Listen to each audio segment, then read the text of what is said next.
attanul fii. ñu ñëw ci li nga xam ne mooy campagne bi bokk nga ci li nga xam ne mooy liste nationale bi ana nan nga fas yéenee campagne ci li nga xam ne mooy législative bi ak fan nga koy dooree. waaw ni ñuy campagne mooy ñun dès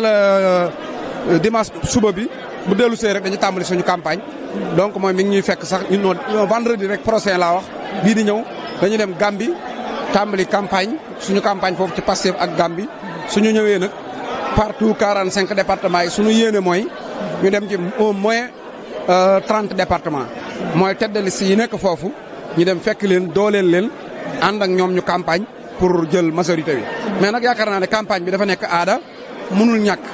waaye ko xool tey salle bi li fi nekk xam ne wax dëgg yàlla bëre ñaari mbër a koy def te ñun menn mbër lañ gis mooy Ousmane Sonko. mais tamit mbër yi bëri nañ gis nañ ki nga xam ne mooy Macky Sall nee nañ dafay ñëw campagne si ci élection yi. dama ne bëre est-ce que kooku jarul bàyyi xel bu xam nga dama ne mbër mu tëdd. mbër mu tëdd te mënut a jóg muy Macky Sall ak mbër yoo xam ne dañuy jàng dox te mënuñu ko ñëw taxaw bu ñuy bëree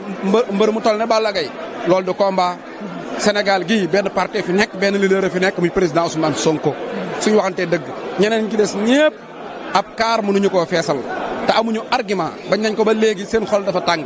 koo ci dégg ay saaga ay wax ju ñaaw la ñuy taxaw di ko wax. te loolu nag taxul Sénégal am lu topp la Ousmane Sonko politique na ba doon lim doon tey amul wenn araf mu ñaaw bu ko nit ma sa dégg mu wax ko waaye di jàkkaarloog sa moroomu nawle te yow ñëpp xam nañ li nga nekk ci dëkk bi. jigéen ju luyee appartement yaa ko luyeel di jàkkaarloog sa moroomu góor ngeen wax ci politique nga naan ko ay yaloom gañoog nangam te yow seen Dakar fii gone gu la romb bi daw daanaka yaa bul ma tax a wax buñ ko nuyoo bul ma tax a wax am na loo xam ne politique jaru ko nañ politique ñu wax ci argument yi barki démb dañoo génnee benn programme ku ne baaxul waxal mais yàpp nit ñi di saaga yu ñaaw mais loolu lépp dara. ana ban message ngay lancé ñi nga xam ne mooy jeunesse bi. surtout message bi may lancé mooy opposition bi nañ nekk ay responsable ay saagawaate baaxul ay xaste baaxul ay tuumaal sama roomu gor baaxul tuumaal sama roomu góor baaxul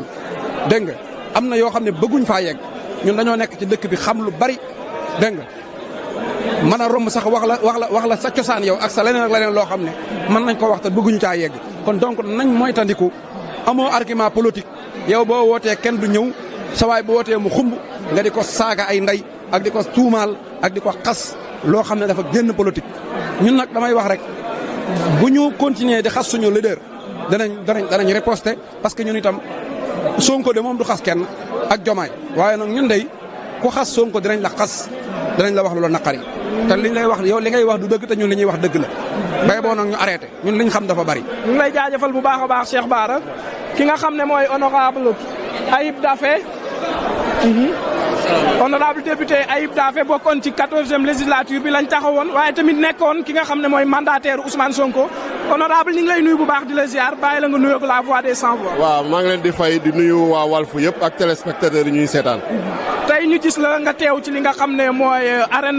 Dakar Arena bi waaye